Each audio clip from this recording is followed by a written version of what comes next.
Hello guys, स्वागत है आप सबका। तो आज हम बात करेंगे अदानी ग्रीन एनर्जी की। अब जो है बाउंस बैक की संभावना लग रही है, क्यों वो देखेंगे, आसान भाषा में समझेंगे, F&O के बारे में भी देखेंगे। और ऐसी जानकारी के लिए सब्सक्राइब जरूर करें हमारे चैनल को। इसके ऊपर डेली टेक्निकल चार्ट और F&O के अंदर एनालिसिस करते हैं। पहले तो ज़रा टेक्निकल चार्ट देखें कि एनालिसिस टेक्निकल की हो काफ़ी यूज़फुल रह सकती है। यहाँ पर ज़रा देखें, कल ही हमने बात की थी कि ये जो दूसरी ट्रेंड लाइन यहाँ पर सपोर्ट लिया था, आज बिल्कुल वहीं पर सपोर्ट लिया। क्यों इसके ज़्यादा नीचे नहीं गया, बिल्कुल यहीं पर 930 हमने बात भी की थी। इसको आप नोट करके रख सकते हैं। अभी यहाँ पर ये पहुँचा है। अभी इसका RSI भी देखेंगे। और सबसे पहले कई बार मैंने कहा है कि थोड़ा अगर किसी को खरीदना है तब की बात है, ट्रेडिंग करनी है तब की बात है। बाकी लॉन्ग टर्म की अगर बात करें तो मुझे ऐसा लग रहा है कि अच्छी तेज़ी की संभावना रह सकती है। लेकिन शॉर्ट टर्म में भी कई बार इसने मौके दिए हैं जो ट्रेडर्स है। यहाँ पर भागा था, यहाँ पर भागा था, यहाँ और इस तरीके से, और उसके बाद यहाँ पर से हल्की सी एक तेज़ी आई थी। तो थोड़ा थोड़ा करके खरीदना, थोड़ा थोड़ा कर बेचना अच्छी स्ट्रेटेजी रह सकती है। बाकी सबकी अपनी अपनी मर्जी की बात है। 10 शेयर की हम सिर्फ एक एग्जांपल ले रहे हैं। अगर किसी को 10 खरीदने हैं तो 5-5 करके खरीद सकते हैं। अभी यहाँ पर यह लग रहा है कि इस लेवल के आसपास से भी बाउंस बैक आ सकता है, या फिर नीचे में 900 रुपये के आसपास, यानी कि हर एक लेवल्स के आसपास ये 930, 920 और 910, मतलब कि इस लेवल के आसपास से बाउंस बैक की संभावना रह सकती है।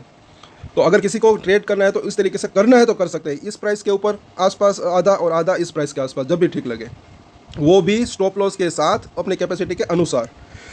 कई बार मैंने कहा है कि स्टॉप लॉस का भी यूज़ कर सकते हैं, वो काफ़ी यूज़फुल रह सकता है। अभी क्यों बाउंस बैक की संभावना लग रही है वो देखेंगे। तो यहाँ पर अगर हम देखते हैं सबसे पहले F&O के अंदर, तो ये ज़रा देखें, प्रॉफिट लॉस तो लगा रहता है।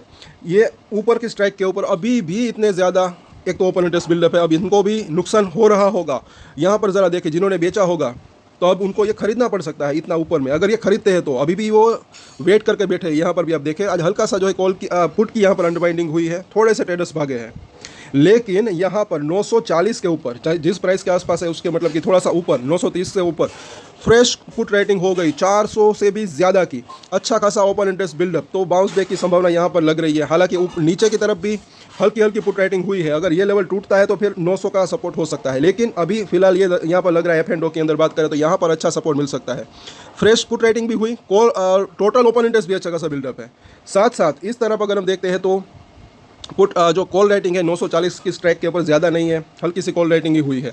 अब अगर बाउंस बैक आता है तो पहले एक रेंज कहाँ पर हो सकता है, शॉर्ट टर्म की बात करें तो ये 960, 980, क्योंकि वहाँ पर फ्रेश कॉल राइटिंग हुई है। और अगर ये लेवल पार हो जाता है तो फिर उसके बाद ये 1020 से लेकर 1000 का जोन, क्योंकि वहाँ पर है अच्छा खासा ओपन इंटरेस्ट बिल्डअप। तो ये 2 लेवल तक जाने की संभावना रह सकती है अगर बाउंस बैक आता है, तो इसको नोट करके रख सकते हैं। अब यहाँ पर ज़रा देखें तो डेली चार्ट के ऊपर तो निचली लाइन, बुलिंजर बैंड की निचली लाइन को तोड़कर नीचे क्लोजिंग हुई। और यहाँ पर अगर देखें, लेकिन यहाँ पर वीकली चार्ट के ऊपर क्या हुआ, तो मिडिल लाइन के पास पहुँचा है। अभी ये हफ्ता बाकी है, 2 दिन, तो ये भी हो सकता है कि यहीं से बाउंस बैक आ जाए, या फिर थोड़ा नीचे जाकर फिर जो बाउंस बैक आए, जैसे डेली चार्ट के अंदर होता है। डेली होता है, नीचे जाकर फिर ऊपर बाउंस बैक आता है। तो ये 2 संभावनाएं यहाँ पर दिख रही है। लेकिन बिल्कुल मिडिल लाइन के पास पहुँचा है, इसको मतलब कि मुझे ऐसा लग रहा है कि इग्नोर नहीं कर सकते। और RSI भी अगर देखें तो 37 के पास पहुँच चुका है। तो अगर थोड़ी सी भी ज़्यादा गिरावट आती है, अगर RSI 30 के पास पहुंचता है तब भी बाउंस बैक की संभावना रह सकती है। या फिर कई बार ऐसा भी होता है कि इसी जब 30 के पास पहुंचता है तब से यहाँ से भी बाउंस बैक की संभावना रह सकती है, जब यहाँ पर हुआ था, यहाँ पर हुआ था, इस तरीके से। सो ओवरऑल अगर बात करें इसका, दोनों ही फिबोनाची भी यहाँ पर देख लेते हैं। एक तो ये जो है छोटा सा फिबोनाची नज़दीकी, यहाँ से यहाँ की तेज़ी आई थी, उसका रिट्रेसमेंट है। प्राइसेस के अंदर थोड़ा सा डिफरेंट हो सकता है। तो यहाँ पर अगर हम देखते हैं, आज 38% के आसपास का रिट्रेसमेंट को तोड़ा है। अब नेक्स्ट सपोर्ट एरिया इसका इसी लेवल के आसपास का दिख रहा है, और जो है 900 के आसपास यहाँ पर, जो कि 23% के आसपास का रिट्रेसमेंट है। साथ साथ यहाँ पर अगर हम देखते हैं, यहाँ से लेकर यहाँ तक की तेज़ी, बड़ा फिबोनाची का रिट्रेसमेंट, इसके अंदर भी प्राइसेस के अंदर थोड़ा सा डिफरेंट हो सकता है। लेकिन यहाँ पर भी एक तो ये 950 के आसपास का जोन को तोड़ा है, एक 61% के आसपास का रिट्रेसमेंट। लेकिन ये 50% का रिट्रेसमेंट पास ही दिख रहा है, जो कि 915 के आसपास का दिख रहा है। वहाँ तक ऑलरेडी पहुँच भी चुका है ये। तो अगर ज़्यादा नीचे जाता है या फिर इसी लेवल के आसपास से बाउंस बैक की संभावना हो सकती है। सो सपोर्ट और रेजिस्टेंस देखें, जो कि काफ़ी यूजफुल रह सकते हैं, इसके ऊपर नज़र रख सकते हैं।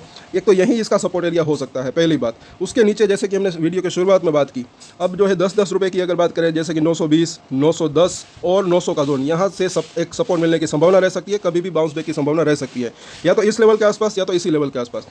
ऊपर जाता है तो पहला इसका रजिस्टेंस एरिया, अब की बार अगर बात करें तो पहले छोटा सा रजिस्टेंस 950 का जोन हो सकता है। उसके बाद जो है 950 से 960, और उसके बाद 980 से लेकर 1000 का लेवल। तो इन सभी सपोर्ट और रजिस्टेंस के ऊपर नज़र बनाकर रख सकते हैं। सो आज के वीडियो में इतना ही। कल वापस से चर्चा करेंगे क्या ये ट्रेंड लाइन को तोड़ता है, नहीं, वो देखेंगे। और एक स्टैंडर्ड डिस्क्लेमर जो कि मैं हमेशा देता हूँ, आप कोई भी ट्रेड ले उससे पहले अपनी रिसर्च करें, अपना फाइनेंशियल एडवाइजर की सलाह ले, उसके बाद ही कोई डिसीजन ले, और डिसीजन ले तो उसकी जिम्मेदारी मेच्योरिटी के साथ खुद ही ले। ये वीडियो मैंने एजुकेशन पर्पस के लिए बनाया, मेरी तरफ से कोई भी बाय या सेल की रिकमेंडेशन नहीं है। Thank you.